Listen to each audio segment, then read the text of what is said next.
Hello, everybody. Welcome back to the NBA Front Office Show. The NBA season, the regular season, it is right around the corner. We're counting down the days. We're almost there. Have been having a lot of fun with preseason plays so far, but we've got a lot to get into today. Before we dive into everything, quick reminder, thank you guys so much for everybody who's been following us, who've been subscribing here on the YouTube channel or over on the podcast feed, whether you listen on Apple Podcasts, Spotify, wherever it is that you listen to podcasts. Do us a favor, get the word out.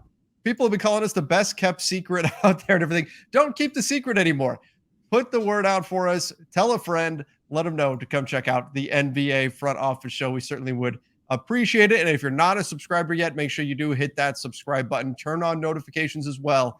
We're going to be keeping you covered with all the latest NBA news all season long.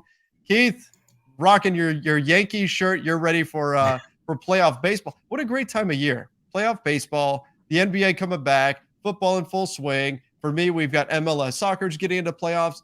There's college football. There's so much going on right now. This is amazing.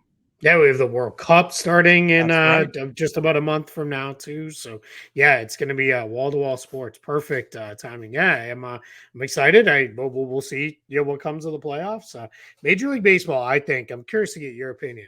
I think it has the cruelest playoffs, not coolest, but cruelest. Yeah, because you play 162 games and then it's like over in the span of a few days for your team potentially. So it's pretty tough to do that. Where the rest, it's like they play a lot of games, but baseball even play double the games of the other sports. The NBA, so many games. So it is so many games, but that's the nature of it, right? That's kind of what they always say. It is the truest of marathons. So, but who cares about all that? We get the NBA coming back. That's right. As we record this, we'll be looking forward to opening night. Celtics, Sixers, Warriors, Lakers. Both of us have rooting interests on opening night, so that's a good time. We're excited about that. But yeah, we get a lot going on, including a little late breaking news here, just as we're hitting record. Do I need to hit the button? Sure. Yeah, let's do it. I was not prepared. It's such breaking news. I'm not even prepared to hit the button. Here we go. I've just been handed an urgent and horrifying news story. I don't know. I haven't looked. I don't want to spoil the surprise. What is going on, Keith? Perfect. So the Hornets earlier in the day shared that LaMelo Ball was being examined for an ankle sprain suffered in preseason on Monday night. Now, Shams Charania of The Athletic is reporting LaMelo Ball has been diagnosed with a grade 2 left ankle sprain and is expected to miss time to start the regular season. And then the Hornets just tweeted out the same thing, confirmed. They didn't give quite as much detail. They're basically saying confirmed. His return to full activities will be determined by his response to rehab and treatment. But LaMelo Ball going to be down for the start of the season, so we'll see. What comes of that, and add the Charlotte Hornets to the tank race. Oh man, that's a rough way to start off the season with LaMelo Ball going down. I was so excited to start this show, Keith, and then we get that news off the top.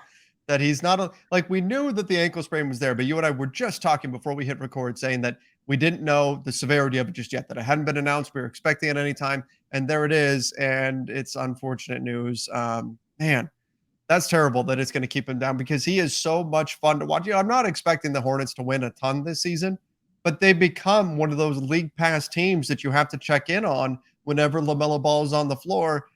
And now that's taken away from us already. Come on, guys, turn off the injury button, please. Yeah, no, absolutely. Yeah, no more, injuries for sure. We don't want to see any more. Let's just start healthy. I think, it's weird. The NBA works almost the opposite of the NFL in the sense that they generally tend to they do their cut down. Like a lot of teams will do it in the next couple days, and then they play their last preseason game. It's still generally a cameo appearance by the regulars, but they don't carry all the guys all the way through that last preseason game, which for teams is Friday. Some teams end earlier, but Friday's the last day of the preseason. So maybe we'll see a couple teams keep guys a little bit longer and then do the waivers. We're going to get into some deadline stuff, but Saturday, true cut down day is Monday. Teams have to be in roster compliance by this coming Monday, the 17th. But most teams, the vast majority will waive their camp guys, their non-guaranteed guys by Saturday, because Saturday is the last day to waive a player and not incur a prorated salary hit for any days that they're on the roster. And Right. the reason for that is they have to clear waivers by cut down day. So if you wait to waive them till Sunday, they don't clear till Tuesday. Tuesday is day one of the regular season, so they would get a day of pay. Players are paid for those couple of days on waivers as well. So you'll see the vast majority of cuts will come sometime between the time you listen to this and likely Friday, maybe potentially into Saturday. Saturday, everybody will just about be done with their rosters. And it's not even that like 1 day of pay. Oh my gosh, it's so much money. It's just you just don't want that money on your books now, particularly if you're a luxury tax team as well. That's where Or a suddenly hard it gets ridiculous. Yeah, the hard cap as well. Those sorts of things become a factor when you're looking at when players get waived. As you are, as you Go are ahead. well aware, sometimes counting every dollar under the hard cap becomes a thing. It For the does. Lakers a couple years ago, they were had to really time up and play games with some of their signings just to make sure they get in under the hard cap, because there's no exceptions to that. You don't get to exceed it by even a dollar. But yeah, my guess with the Hornets now is I think you're going to see them probably try to bottom this thing out. LaMelo will obviously come back, but I don't know that they're going to be set up to chase a playoff spot. I've watched them play twice in the preseason against the Celtics, and then I watched them play the Pacers, and they're terrible. Like, they don't play any defense. They're just a mess. So I would be very surprised if we see them doing a whole heck of a lot this season. Well, according to Google, grade 2 is a 4 to 6 week timeline in order to fully return. And if we are talking about the Hornets, Thanksgiving, and if we are looking at the Hornets potentially saying, okay, this could be the impetus towards just let's bottom this thing out, like you said, this could be what pushes them to do that. And if that's the case, just put him down for 6 weeks. Like, you're not going to try to rush him back, right? It feels like it's almost like too early in the season to already be talking about like, hey, just might as well throw. But when you've got Wembanyama out there, when you've got players, Scoot Henderson, you've got these guys out there, that race is going to be very serious. And if you can get to be part of it sooner rather than later, you might as well go for it if you're a team like the Hornets here. I mean, right now, looking at their depth chart, they probably just slide Terry Rozier over and start him at point guard and then start Cody Martin. Yeah, he's hurt though too. So that's right. He's dealing with an injury also. So I mean, my guess is they probably just start Kelly Oubre, and then Gordon Hayward plays at the 2. He is back. They do not really have a backup point guard.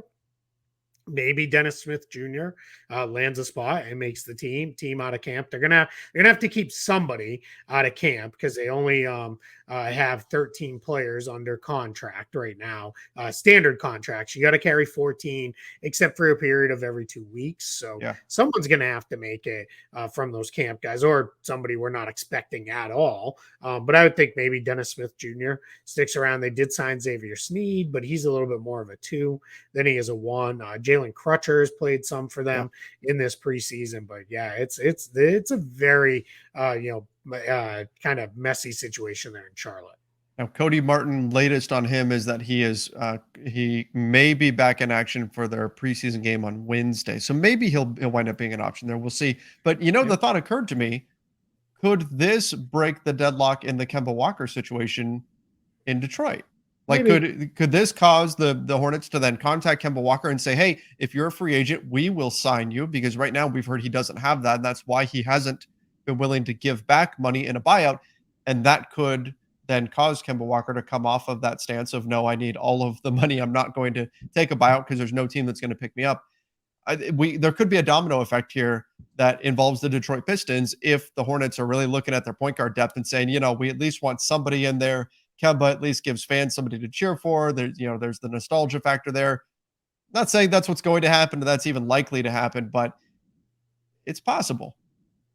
No, yeah, for sure. It's it is could be, and it's a way to kind of say, hey, we're not giving up, even though it's kind of almost like a give up signing, right? It's that almost kind of does seem that way a little bit. So but yeah, we'll see. I tweeted 4 days ago after watching the Hornets get demolished by the Celtics. If the Hornets are this bad, at least a Melo Wemby pairing will be really, really fun.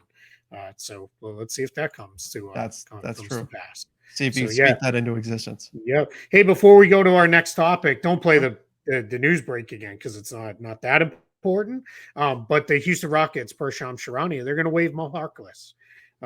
So my guess is they did what they could do to try to find a trade. Nobody was interested in that salary, and the Rockets are just going to eat it, which was always, probably the backup plan for them. So Mo Harkless is going to be heading out of Houston, kind of as expected. Do you see him landing somewhere? I mean, there's a lot of teams in the league looking for wings, but I don't know how high up on the board he is for many clubs. Yeah, he's had it. It hasn't gone great for him the last couple years. Now, I know, insert Sacramento Kings joke here if you want, but right. It's just, 4.6 points per game last year. That's not so great. He was with Miami and Sacramento the year before that. Did not play well with the Heat at all. The year before that, he split time with the Knicks and the Clippers. He was just kind of okay. He's really been a guy who's been very up and down as a shooter. Throughout the course of his career, his best year was with Portland. But I don't know if you remember this. I very clearly remember he had incentives because he had to stay above a certain 3-point percentage, and then he just stopped taking them down like the last week or two of the season because I don't remember that. So he got just above, then he just said, "I'm not messing with that. I'm not shooting them anymore." Exactly. Yep. And then it was like, nope, not going to take any more 3-pointers the rest of the season. And that's what he kind of did. But he's never been a really good rebounder. He's only a so-so defender. I mean, if you had to guess, what would you say Mo Harkless's career points per game average is? If you had to guess. 5? Something like that. He's not a big time scorer. Yeah. Okay. So it's kind of, I mean, it's funny because I'm already seeing a lot of people on the timeline basically saying what about this team for this guy? Right. What about this? Or I'm interested in this guy. And it's a little why for me, I guess. He'll pop up somewhere eventually just because he's, like you said, he's a wing with size. And those guys always get jobs. They've kind of almost turned into what the 7-footers used to be, right? It was always everybody has room for a 7-footer that can kind of play a little. But yeah, we'll see where it goes. Yeah, I mean, when you look at guys and when you say what's their career average, what people usually don't factor, because we think of the player in their prime, we usually don't factor in the couple of years that it takes a guy to ramp up. So that's why I kind of knocked some points off of that there for Mo Harkless. Yeah. But look, I think anybody that's signing him is not looking for him to do a lot of scoring. They're looking for him just to defend. And some teams are going to need that. But again, I don't even know that he's going to be the best option out there. We're going to get into this when we get into the timelines, but there's going to be a lot of players that are going to be hitting the free agent market within the next 5 days here. Mm-hmm. And there might be some opportunities for teams to kind of piece through it and pick up a few players if need be. So I don't think Harkless is going to be the only player of interest that hits the market over the next 5 days or so. Yeah, I completely agree. I will also say this too. Both the teams you and I cover, I think it's far more likely they just roll with an open roster spot than sign a guy like Mo Harkless. I just don't. I don't see where. I don't think Mo Harkless immediately slides into either team's rotation, and that's something where, all right, if you're 2-3 weeks into the year and you're like, all right, we need a wing, then maybe you call Mo Harkless and say, all right, I got to fill a spot, or you make another move to free up a roster spot. But I think teams that are already above the tax line, teams that are maybe concerned with the hard cap, that's neither the Celtics or the Lakers, but they're above the tax line. Why are you going to add to your tax bill when you could just bring this guy in later with that? Hey, I want to go back to something with the Hornets real quick. We had heard for months, going back to June and July, they might have been a potential Westbrook destination. Do you think that ramps back up now? The talk of it was like Russ for a Hayward and stuff package, whether that was Hayward and Rozier, Hayward and Kelly Oubre, something like that to get there. Do you think that ramps back up now, or do you think the Lakers are full on in the nope, we're going to roll with what we got to start the year? I think it could, but if the Lakers it depends on what the price is. I mean, if the Lakers reportedly told the Pacers no on 2 big, pretty confident that the deal was there for them if they wanted to give up both picks to get Miles Turner and Buddy Hield. So are you getting better than that from the Hornets? And if you're not, what's the cost? Is it, if it's still 2 firsts, then I think it kind of dies there, because that's been the Lakers' stance here. And I also think they're trying to buy time while they wait to see if something bigger and better comes along. I Sure. don't know if a Hornets deal would fit that, but again, depends on what the price is. They were reportedly also willing to give up 1 first in order to get Bogdanovich. So could you put Gordon Hayward in kind of that Bogdanovich type, stratosphere? Maybe. Obviously, the contract would complicate things quite a bit, but So I that think, part, sorry, this is yeah, I want to jump in real quick. That's the part where I think the Hornets can't necessarily demand both first, right? right. They'd have to get one because you're potentially getting 2 useful players for 1 maybe useful player. We don't know where Russ will land. So there, I think, and even then, I would hope the Lakers could say, "Hey, we'll do 1, but we're going to throw a top 5 protection on that or something, just to, hey, if we, really, things go sideways on us a few years down the line." Because remember, too, just for, I know you know this, I'm not reminding you, reminding anybody else, these are 2027 and 2029 picks we're talking about. Now, you can't really protect the 2029 because it has to resolve within the 7-year window, and it would resolve to 1 second rounder, and that's not really enough. But if you would say, hey, we'll do 2027 in a top something protected pick, 5, 8, 10. I don't know. Give us Hayward and Rozier. If I was the Hornets, I'd probably do it because then I clear off $50 million. That's a I lot. full on, hey, I fall all the way to the bottom of the standings. I'm going to give myself that 14% chance at Wembanyama. I'm going to be locked in on that. I would probably do that if I was Charlotte at that point, just to clear the money. If I was the Lakers, it's close because I'm going to throw a big giant flashing if on this. If Gordon Hayward was to stay healthy, he's not going to. He's Gordon Hayward. But if you could get 60 games out of him, he's a pretty ideally perfect fit with LeBron and AD. Just because he can really shoot, he can move the ball. He's a better defender than he's ever gotten credit for. He can do some stuff, and then you're going to get, whether it's Oubre, Rozier, you're going to get another player who can really play too. So I would have to think very hard about that one. I would not do it if it turns into we want both picks or no protections on a pick or anything like that, because you're bailing the Hornets out here. You don't need to do it that bad. If you're the Lakers, yeah, hold on and wait. That's one thing that's interesting when you look at, around the league after Wembanyama did what he did in Vegas, and same thing with Scoot Henderson. How incentivized are teams now to sell off assets? Like, are they more willing to now make a deal where they're parting with assets in order to give themselves a better chance? Like, I don't think it's necessarily completely driving everything because of the flattened lottery odds. Like, if there were no flattened lottery odds, oh my gosh, we would see somebody would win see 4 games. Oh no, we would see crazy amounts Yeah. of tanking. Like just absolutely insane. Somebody, I forget who it was, that I wish I could credit them, but estimated that the value of adding Wembanyama to your franchise would be about $500 million. Woj reported an executive said that. I think that's where that came from. I'm glad you recalled where that was from. So that's like, people would be doing obscene things in order to tank. Like they'd be, hey, Nerlens Noel, point guard, go, right? I mean, just random stuff like that. Might even be too good. It might be Trevor and Keith. You guys are signed for a year to fill it out. Here we go. Here's an added bonus to fans in the front row. Here's a jersey. You're starting for us tonight. Yeah, you're on a 10-day. Yeah, that's before the game. Yeah, it'd be disgusting levels of tanking. And you know what? I couldn't even say it's wrong. I mean, this kid looks like he is the real deal.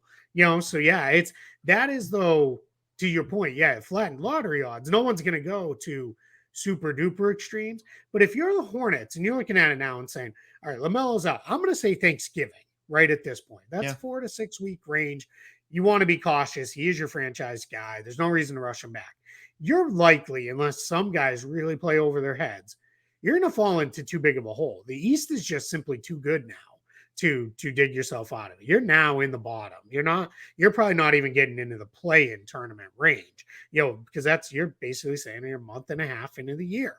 So if I'm that far behind, I have to really start thinking like, yeah, what am I doing? What am I going to go win games in January and February for? Mhm. Just to ruin my shot at, at my 14% shot. I want to be down into the, Orlando, Indiana, San Antonio, OKC, Houston range. I want to play myself down into that range if I can. And again, Russ is, I know, I don't remember who it was, but somebody tweeted some nonsense of like, go get Russ. You'll sell out no one's paying tickets to watch Russell Westbrook now. Like, that's not a thing that's going to happen anymore. But you can at least sell like, hey, it is Russell Westbrook, try to be competitive. And I think basketball fans in Charlotte, I know it's a big college basketball country, but they're smart enough to know, like, we get it. We get what we're doing here. And I think a lot of them, much like I lived through here in Orlando, is I'd rather this than continuing to chase somewhere between 8 to 10 seeds every year. Like, what are we doing? Right. Yeah, yeah, absolutely. Absolutely. And that's like you said, that's the decision that the Magic ultimately made. We've been debating for a while now what team if there is a team, would trade for Russell Westbrook and play him. Is Charlotte the answer? I think they would be, because let's say they did it today. Well, he's obviously the best point guard on the team, right? Because I would assume with Ball hurt, yes. Yeah, with LaMelo out. Yeah, absolutely. He's the best player. So you play him and, let Russ be Russ, let him do his thing there, because, it's almost one of those things where, all right, so let's say he plays really well and somehow, the Russ Mason Plumlee combo lifts you to, while LaMelo is out, that lifts you to, I don't know, 10 wins or something. Then you can be like, all right, hey, let's try to push. And Russ LaMelo is a little bit of a messy backcourt combination, but so is LaMelo and Terry Rozier, and they've made it work. So I think Rozier obviously shoot better off the ball, but you just kind of say, all right, here we're gonna go. All right, we won more than we thought. We'll try to push, this year, or it goes the way I think we all think it will. You'll lose a whole bunch, but hey, at least you've kind of got the one guy kind of running the show there a little bit, and at least playing semi-entertaining basketball, I guess. It's and I'm using the word semi's doing a lot of lifting there, not Semi Ojeleye, throwing around the iron in the Celtics practice gym.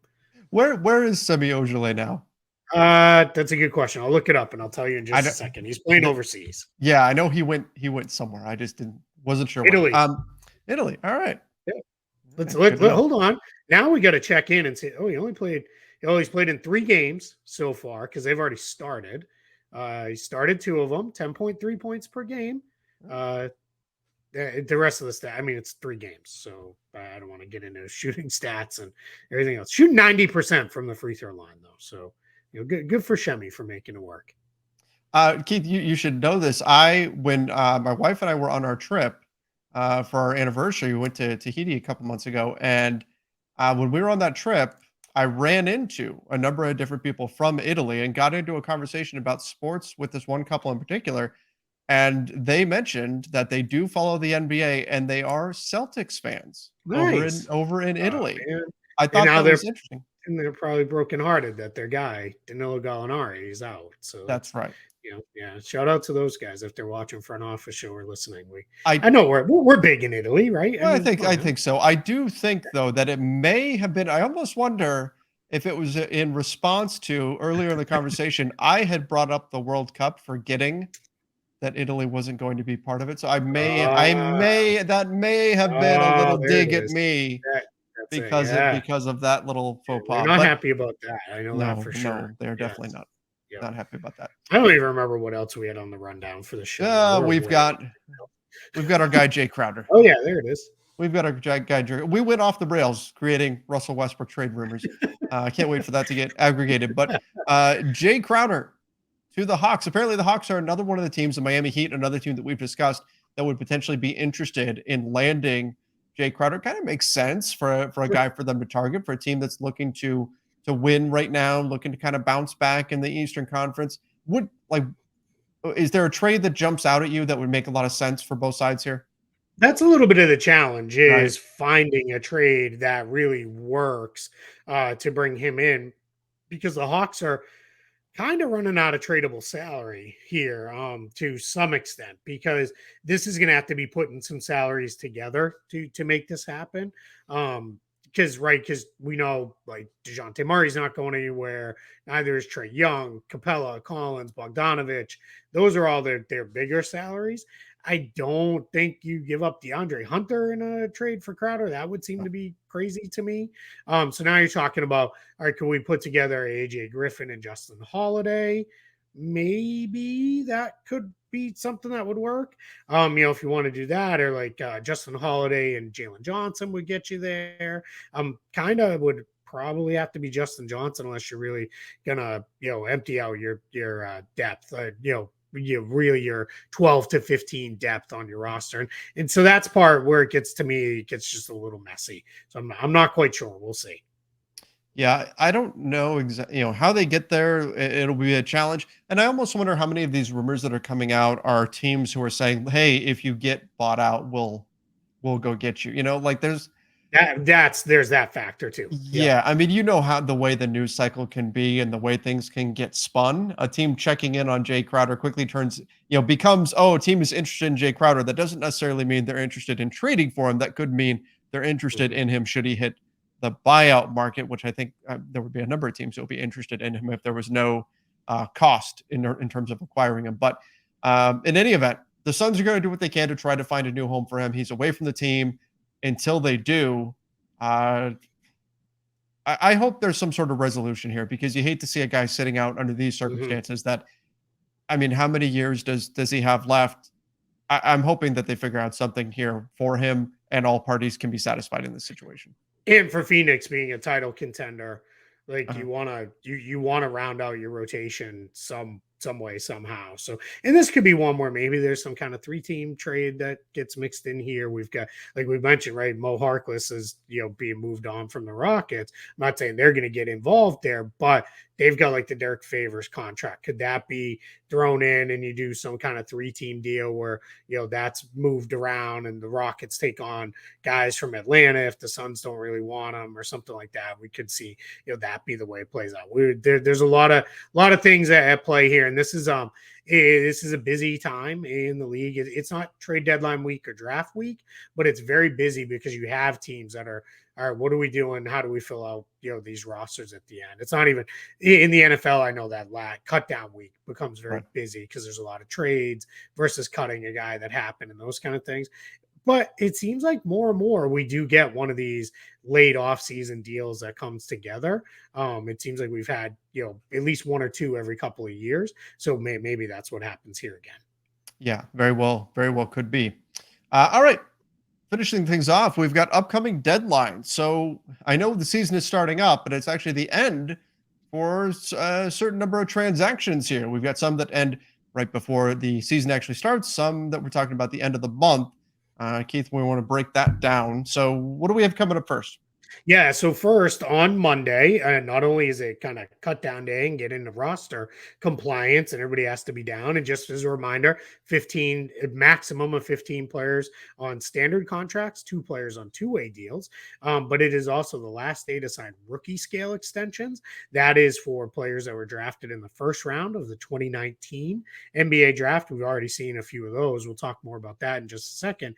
It is also the final day for veteran extensions for veterans who have 2 or more years left on their contracts. Players with only 1 year left, so they're on an expiring deal, and options count in this. Non-guaranteed years count in this. So it's only, you have to be truly on but you've got 1 year left, nothing after this, and you're going to be a free agent. They can sign extensions all the way through June 30th. We saw that with Gary Harris, Taurean Prince, Thaddeus Young this past year. But some veteran players with more than two or more years left that are now extension eligible. And I'm just going to throw some names out. I just did a big breakdown on Pascal Siakam for Spot Track. If anybody wants to see what all of his contract numbers can look like and why I don't think this is the right time for him to sign an extension. But his teammate Fred VanVleet is extension eligible. Domantas Sabonis of the Kings. Draymond Green, I think we probably know where that one's going now. Right. Klay Thompson, though, also extension eligible. Markelle Fultz and Jonathan Isaac, again, probably not getting him. But Tobias Harris, one that I think is maybe more interesting to think about here in the next 6 days as we're recording this on the 11th. Again, 17th is the deadline, Monday the 17th. Chris Middleton of the Bucks. He's at the point in his career where I think maybe an extension makes sense to add on a couple years. And then you've got guys like your old buddy, Kyle Kuzma, is extension eligible. I don't think he will because it would probably cost him money. I think he'll get maybe one of those guys that gets paid. But then you got Monte Morris, Kristaps Porzingis as well. So those players with more than 2 years left, a couple there. Any of those names jump out to you as really like, yeah, that guy should get an extension done? I mean, the Chris Middleton one I think is interesting. It's also when you're reading down that list of names, like just obviously looking at things through a Lakers lens. There have been a lot of Lakers fans who've been saying, "Oh, who's on the free agency list for next year?" Because we could have cap space for next year. Mm-hmm. Extensions and things like these are the reason why when you're looking at a list right now, it's not really going to be the list of players that are Yep, available because some of these guys are going to get extensions done. Other things are going to happen. Kyle Kuzma is an interesting one to me. I don't know. I think you're right. I don't think an extension makes sense. And I don't know that Washington, it's hard to get a read on exactly where they're at, like where they're taking this right now. But he's for a kind year, of like 10.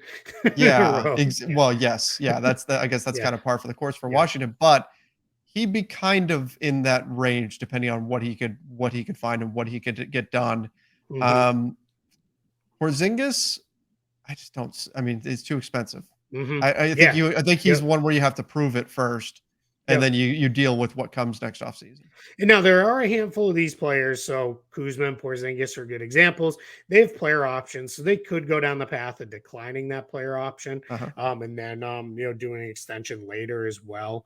Or they could just say, "Yeah, let's roll into free agency." And for a guy like Kuzma, the important thing is this is where we're going to see, I think, some of the extension process reworked in the next CBA negotiations, because I think what's going to happen in these cases is Kuzma only makes $13 million. Because if we remember all the way back, the Lakers signed him to a very team-friendly extension. Even then, $13 million a year was that seemed a little under market for Kuzma for what he had shown. So $13 million for him to extend, he can only get 120% of that. And that's less than what he would get on the open market. I have to believe, because that's what? So that's working out to be about like 16 or so, or 16, something like that. Million. Off the top of my head. That's not all that much more than mid-level money. So I think we'll see, but we'll see what it looks like with that one. So now rookie scale guys, we've already seen a whole bunch come off the board. Zion Williamson, John Moran, Darius Garland, all signed the max with the super max language for those guys, where if they hit all NBA or they hit win MVP, which not out of the realm of possibility for John Moran, maybe Zion. I think Darius Garland would be in that combination. None of the three are going to be in the Defensive Player of the Year convo, but all NBA definitely in play for those three. If they do, they get the 30% of the salary cap maximum versus the 25. They jump a tier there. So that's something to watch. We just saw Tyler Hero inked his rookie scale extension. Kelvin Johnson signed one earlier. But here's some of the bigger names to watch now. And I'm going to give them to you in order of where they were drafted, simply out of laziness, because I don't want to try to think through this and start missing guys. So DeAndre Hunter is up for the Hawks. Again, these all have to be signed by Monday. If they're not signed by Monday, then they play out the year and they can be restricted free agents. But DeAndre Hunter, Kobe White from the Bulls, Jackson Hayes with the Pelicans, Rui Hachimura with the Wizards, Cameron Johnson with the Suns, PJ Washington with the Hornets. I'm skipping some guys because they're definitely not going to get extended. One guy, just to call him out on the list, Chuma Okeke, is on this list at number 16, but he is not eligible because he signed a year later. If we remember, he did not sign that contract for 1920. He waited a year and signed a year after everybody else because he was coming off that torn ACL. Guys who are still eligible: Matisse Thybulle, Brandon Clark, Grant Williams, guys who have been starters and key rotation players on pretty good teams the last couple of years. And then of course our guy Jordan Poole, who the Warriors have said what happened in the last week has no impact on that. I've even heard some speculation that maybe that brings up the chance that he signs a big contract extension. Then the last pick of the first round, he's now with the Rockets. Kevin Porter Jr. Is another guy who is also extension eligible. Porter Jr. is a little bit of an interesting case because he was the last first round pick to be sold. The Bucks sold that, or excuse me, the Bucks pick went to the Pistons. The Pistons sold that pick to the Cavs. Then he ran into some trouble in Cleveland. They gave him away. But the other thing is Kevin Porter Jr. is the last player to sign a rookie scale deal for less than 120% of the scale amount. So what happens? Right. On a rookie scale deal, if it's let's just say it was $1 million for your first year salary, you could sign for up to 1.2 million because you can get 120% of and the that's scale the norm. Most teams do that. Almost everybody does that. Right. He signed for less than that in his first couple of years. You can sign for as low as 80%. He was the last player to do that with that. So and since he's blossomed in Houston and really turned into a pretty good player. Still occasionally runs a little bit afoul of the team. He had an issue with that last year. So that's something to keep an eye on. But if he can really, mature and stay on track, pretty good player. So I'm curious to see what happens with a potential extension for him. Also, that Rockets team, man, just tons and tons of young players. We don't know how many will pan out, how many won't, but they're just loaded with guys, 7 first-round picks in the last 2 drafts.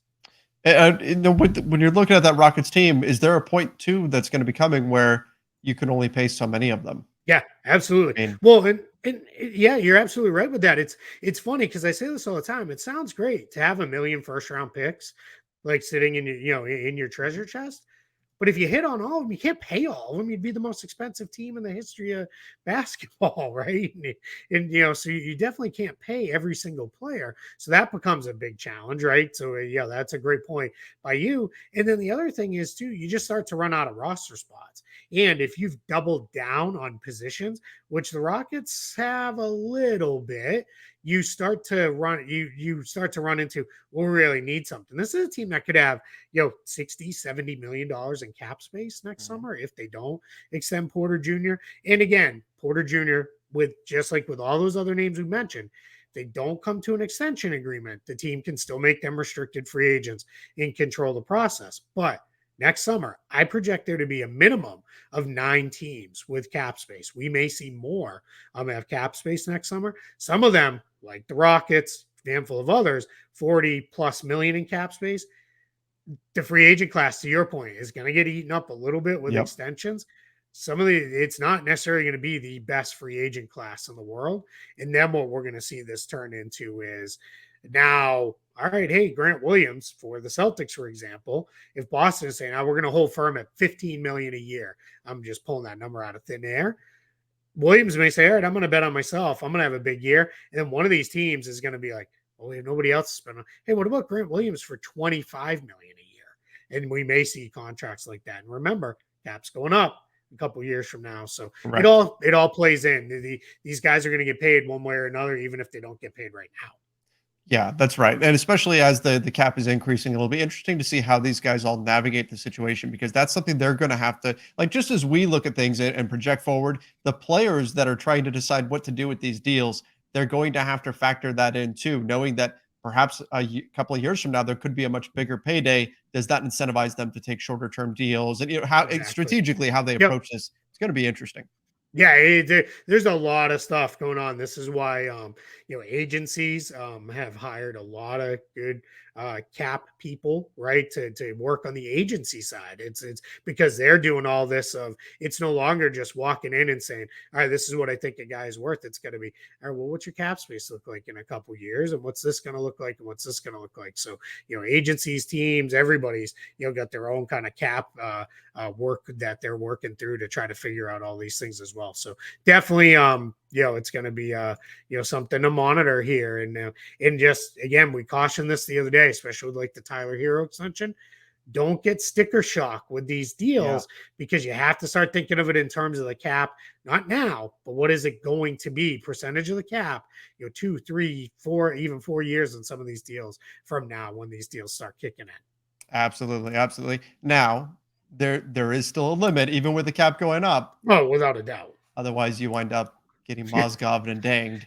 But yes, it is going to be rising. So it's going to be that's going to be a challenge for us, Keith, is in our own analysis, factoring that in and making sure we kind of we're almost going to have to translate the salaries into today's dollars versus what the rising cap is really going to look like. Yeah, and this was something that I did, a lot a few years back when I really kind of first started doing a lot of things on the public like facing on this, because we're not that far ago. We're only less than 10 years out from the salary cap being $58 million. That was Crazy. 2014 2013, 14, $58.7 million was the cap. And now we're well double that here in less than a 10-year run to get there. So, I mean, this thing just, obviously aided by the jump from 2016 to 2017 of 24 million when things really spiked, which I know is that 2016 summer, I know just, lives in your heart as one of your most favorite ever. Oh, remember people were losing their minds when the Lakers gave Kobe 24 million a year? Yeah. And I mean, and at the time that seemed crazy. And now you're like, he would even without an Achilles, he'd get more than that. No, without a doubt. Yeah. I mean, it's just, you get into it all becomes relative, right? And like to your point that you said, which was great, is we just got to keep reframing the way we think about these things, rethink about it. Because I'm as guilty of it too, where I look at, cool, that feels like a lot of money. Right. And then I rethink about it. I'm like, oh, man, like one that really got me was Dean Wade of the Cavaliers, signed his extension and got like, $6+ million a year. And it was a little like, for a guy who's been on minimums, that seems, but when you think about it, $6 million is going to be nothing. It's not even going to be the room exception, here in a couple years. Like that's going to be, barely, low priced above minimum contract. That's where I think it's becoming more and more helpful to look at these numbers as percentage of the cap instead of just the flat dollar amount.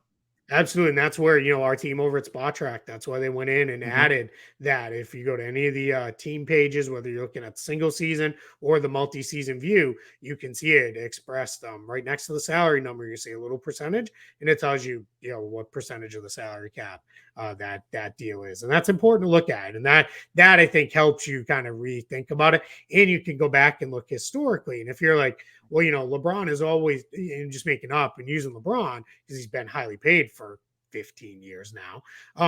LeBron's always made 35-40% of the salary cap. All right, LeBron still makes 35-40% of the salary cap. All right, I can feel pretty reasonable about that. Right. You can start to say like, okay, that makes sense to me, versus looking, well, LeBron made 14 million, back, a million years ago. Yeah, but that 14 million is like making 30 million now. Right. Yeah, exactly. Yep. So, and then the last deadline, just so we hit on it, rookie scale team options. So these are next year, 23-24 team options. Those all have to be picked up by October 31st. So teams get a couple weeks into the season that they need to evaluate. But you're already seeing teams do a whole bunch of those.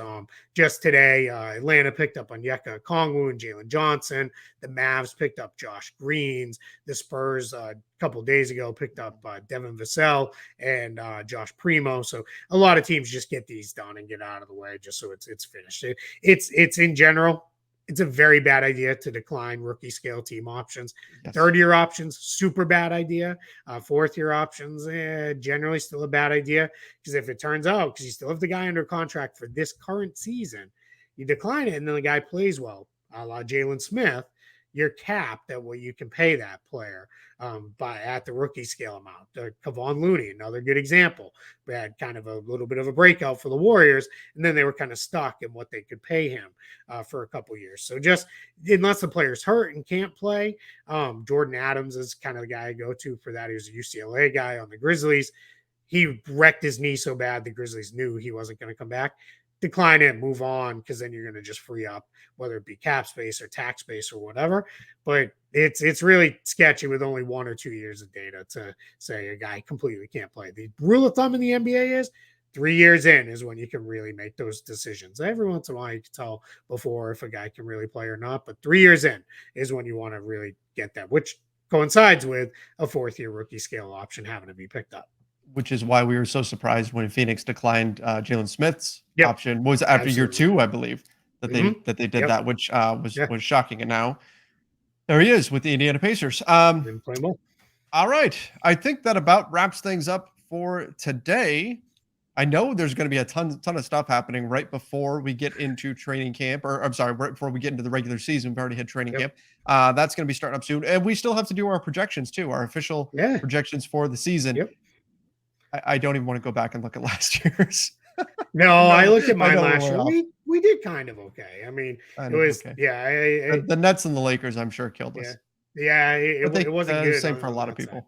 Well, the Lakers killed you. They did not kill me, but I mean, in terms of our projections, but yes, in both cases, yes. Yeah, well, we did okay. We'll leave it at that. There was we got some wrong, but we weren't completely out of the ballpark. I was wrong on the Celtics. I wasn't optimistic enough. I think I was higher than you on the Celtics, wasn't I? It might have been. Yeah, I think I had them like 4th in the East. But yeah, we'll get into that. And we'll talk those. We'll talk MVP and stuff. If we have time, we still want to do over-unders, but it's just, it depends on what kind of news comes our way. And if we get distracted by 30 minutes of fake Russell Westbrook trades or not. That's right. You never know when that's going to happen. It's always a possibility.